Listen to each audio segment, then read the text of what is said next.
È arrivato a Cafarsetti con tutta la famiglia Simone Bonzio, raccogliendo l'invito dell'assessore Sebastiano Costalonga che lo ha voluto ringraziare e premiare a nome del Comune di Venezia.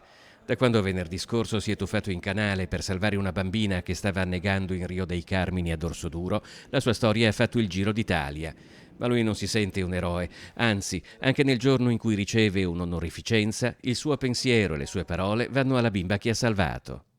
E c'è un'immagine che io non riesco a togliermi dal pensiero, sono gli occhi, erano sotto l'acqua che era torbida, soprattutto dopo magari la caduta, quindi aveva mosso il fango, la melma che c'era sotto, che era quella che la teneva al fondale, non la rilasciava, e io vedevo solo gli occhi pieni di paura.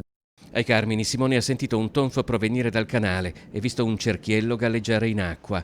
In quella fondamenta non doveva neanche esserci se non avesse recentemente perso il lavoro. Sì, faccio un appello alla cittadinanza per questo angelo, perché è un angelo custode, Simone, che merita l'attenzione di tutti quanti.